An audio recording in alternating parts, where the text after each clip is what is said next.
Welcome back to another book review, guys. Today we're going to be talking about Sapiens, a brief history of humankind by Noah Harari. I hope I'm saying his last name correctly. This book comes with a lot of praise. Maybe you've heard of it. It's one of those books that in the Bitcoin ecosystem, a lot of people reference a lot of times, and that's kind of how I ended up picking it up. He wrote this book back in 2011. I think it was originally written in Hebrew and got translated into English in 2014. I like the quote on the back, and I'm just going to start with this because I think kind of summarizes what this whole book is about. Barack Obama, interesting and provocative. It gives you a sense of perspective on how briefly we've been on this earth. And that's exactly how I felt after reading this book. I felt a sense of smallness, but also a sense of like belonging, and really just kind of an understanding really how insignificant the time that we live in right now is in the grand scheme of, human history and world history and mankind, and also get an understanding of how we've gotten to where we are. And I want to start with the only critique of this book that I have. First of all, Yuval is one of the smartest guys probably alive. Like his mastery of subjects such as anthropology, psychology, economics, history, politics, like this man knows it all. And my critique is that sometimes I felt like Yuval would make claims and back it up with an example from history or from some other, field of study.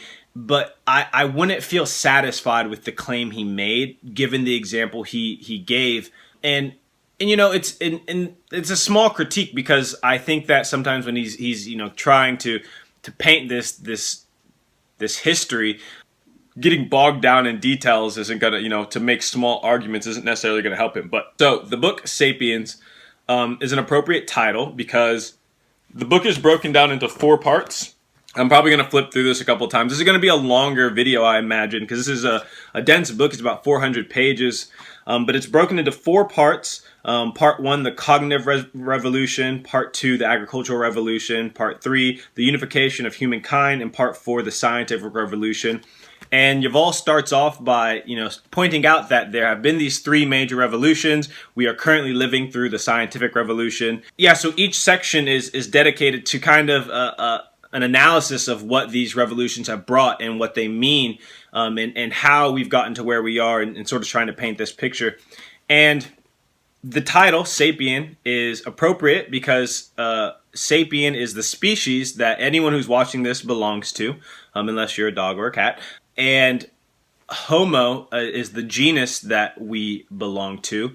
And he starts off by explaining how Homo sapiens have come to dominate the world, because it was not always the case that we were the only Homo genus living. There was a number of others. There was Homo neanderthalis, there was Homo erectus, a couple of others, and the first part of this book is really explains how language evolved and how the use of language by Homo sapiens, and maybe I already said this, but sapiens means wise, and it was our ability to create language and to utilize language to create mythologies and to create shared stories. And this is one of the key sort of tenets of throughout this entire book. And in the first part, Yuval makes it very clear how the use of language is what separated us from all the other members of the genus Homo, and how this allowed us to create networks and cooperate. He says any large-scale human cooperation is rooted in common myths. And it's only through these common myths that we're able to collectively cooperate.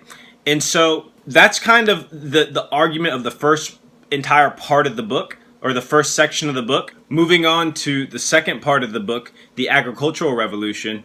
The main argument in this section of the book is to show how the agricultural revolution not only led to the development of humans, but it also led to a lot of suffering, and not just for humans, but for other animals. the agricultural revolution made the future more important than the present, because once we started to, develop agriculture, farmers had to start worrying about things such as, rainy seasons and storms and their agriculture or their crops getting ruined. And so this forward thinking led to a lot of anxiety, but it had a lot of benefits. Oh, and actually also led to a lot of pain, because humans kind of became slaves to the land that they were, trying to farm. And the agricultural revolution led to further human cooperation, and it led to nation states and nations formation, because once people started growing crops, there became an incentive for people to sort of locate centrally around those crops, and cities started forming. But this led to a lot of cooperation, but this also naturally led to a hierarchical structure where certain groups of people were able to exploit other people for their own gain, whether it be, landowners who had serfs or slaves who would do their farming for them, and then kings who would exploit the landowners by providing them safety in the form of, or just manipulate them through force. And so I think what was really interesting about this section, Yuval points out, is that although the agricultural revolution was a good thing, it was also like kind of a bad thing as well, and led to this a kind of a step back in human history. And that kind of summarizes the first two parts of the book, which to me honestly were not that exciting. I started getting personally, I was more interested in the second two parts of the book. The third section. Yuval starts out by highlighting the importance of how weak humans are. And because we are weak, it's in our interest to cooperate with other humans. And it's in this cooperation that we're able to gain strength. And cooperation necessitates mythology. And again, it gets back to that idea of shared fictions, right? The agricultural revolution gave rise to nation states, and nation states led to the formation of culture. And Yuval highlights that culture is nothing more than a shared mythology, and he talks about how cultures evolve over time, not just from outside influences, but from internal influences, and how the idea of culture is nothing more than a shared mythology as well. But cultures are malleable. Cultures change. Cultures evolve. And cultures evolve. This was probably one of the most interesting parts of the book, I thought. On page 165, Yuval talks about, and I'll read, Yuval says that one of the primary ways that cultures evolve is through kind of opposing forces contradicting each other. And he says that this is a good thing. And he gives a couple of examples, but the example that he points out we're living in today of how there's different driving forces is the dichotomy between liberty and equality. And he makes this very clear on page 165. I'll read from the text now. He says, "Ever since the French Revolution, people throughout the world have gradually come to see both equality and individual freedom as fundamental values. Yet the two values contradict each other. Equality can be ensured only by curtailing the freedoms of those who are better off. Guaranteeing that every individual will be free to do as he wishes inevitably shortchanges equality. The entire political history of the world since 1789 can be seen as a series of attempts to reconcile this contradiction." Jumping down a little bit. "Such contradictions are an inseparable part of human culture. In fact, they are culture's engines, responsible for the creativity and dynamism of our species. Just as when two clashing musical notes played together force a piece of music forward, so discord in our thoughts, ideas, and values compel us to think, reevaluate, criticize, and criticize. Consistency is the playground of dull minds." For me, that was probably one of the most interesting parts of the book, because, well, I think there's just so much dichotomy right now I live in the United States, so I think about it in my sort of the national political discourse here between whether it be like states' rights and nations' rights, and one of the really popular things they talk about in the news right now is socialism versus capitalism. And this leads me to what I thought was the most interesting part, or maybe not the most interesting part of the book, but the part of the book that I think makes a lot of Bitcoiners like this book, is during this sort of unification of humankind, Yuval looks to a couple of different things to show how society started collectivizing. Well, one thing is religion. Religion is an example, and he talks about the spread of religions and how certain religions came to dominate. But I think personally, what was the most interesting part of the unification of man is Yuval's discussion around money. And this probably comes to no surprise to anyone who is familiar with my content. Yuval's, and I think this is also the reason why a lot of Bitcoiners talk about this book, because still in section 3, around page 177, here it is, chapter 10, the scent of money. In this chapter, Yuval goes through the evolution of money in a classical sort of Austrian analysis of how money evolves for purpose of store of value, or actually starts off as a collectible and then becomes a store of value and then becomes a medium of exchange. And he talks about how money is a shared fiction, and money is another form of mythology, and it's all psychological, right? And Yuval says on page 177, money is anything that people are willing to use in order to represent systematically the value of other things for the purpose of exchanging goods and services. Money enables people to compare quickly and easily the value of different commodities, such as apple shoes and divorces, to easily exchange one thing for another, and to store wealth conveniently. Page 180. Money is the most universal and most efficient system of mutual trust ever devised. Page 181. The real breakthrough in monetary history occurred when people gained trust in money that lacked inherent value, but was easier to store and transport. These are just some of the quotes that give us an idea of how Yuval views money and how money is used in society. And this is a good time to kind of branch off and talk about Bitcoin. And particularly, that's what got me interested in this book. That's what I want to talk about, so I'm going to now.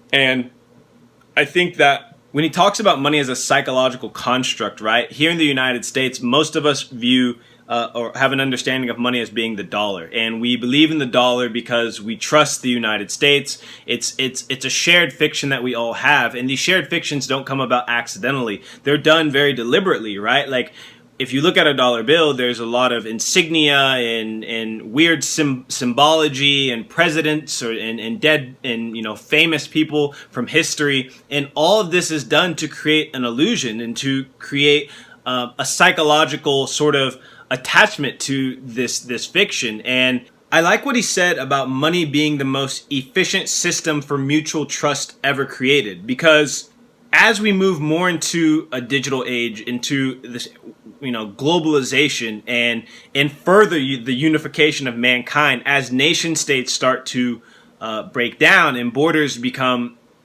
less of a thing, I think it makes sense that a money will emerge, or that a money ought to come about that is the most trusted, that is the most distributed, that doesn't rely on any centralized party, that we all have access to, right? Like, these are the properties of Bitcoin that make it a superior form of money.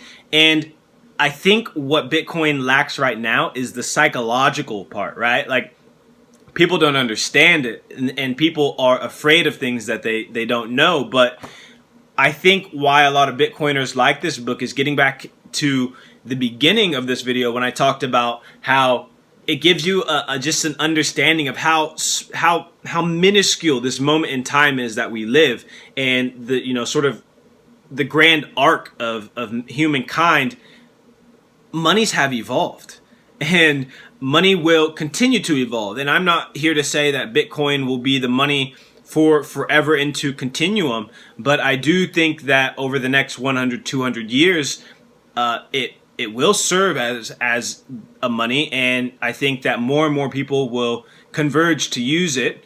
And it's unusual for people to think in this sort of time frame, right? Like, especially in today's culture, which interestingly, this is probably a great segue into part 4 of the book, because Yuval talks about sort of the culture of capitalism and instantaneous satisfaction that we live in. The fourth part of the book was the most dynamic, in my opinion, because as Yuval introduces the scientific revolution to us, he talks about how, one, science is a mythology as well, number one, and science is married to empire, he says. And you could think about this in terms of where does funding for scientific research come from? Largely, it comes from governments today. Sometimes corporations do scientific research, but when they do, it's usually very biased, right? Or it has some sort of aim in mind. And I think that Yuval kind of is critiquing science at this point in the book and highlighting this point, but in talking about sort of how humans are evolving psychologically and becoming more individualistic. There's like a breakdown of nuclear families. It gets back to that dichotomy between liberty and equality. He goes on to paint a picture towards the end of the book, and this kind of makes sense because he follows up Sapiens with a book called Homo Deus, which means Deus means God, so man God, right? So we're moving from wise men to God men, and he goes on to talk about how breakthroughs in science and technology are going to lead to longevity of life and youth and vitality, and even possibly the changing of our very DNA and our psychology in terms of being able to maybe alter what it is that humans want. And that's actually how he ends the book. He asks if science reaches that point, and he actually thinks that we're a lot closer than people realize, and a lot of what is keeping us from making further strides is questions about the morality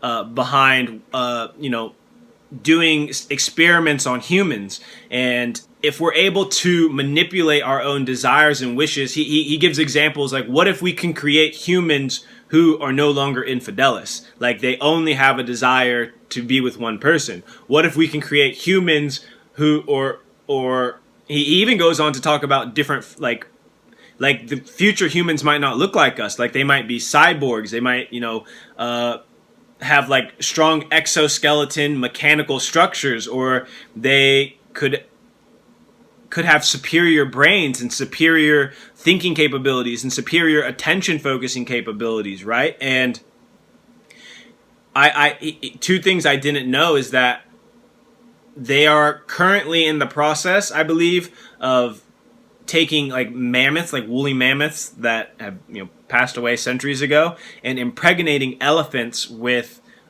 woolly mammoths from DNA that they've been able to find.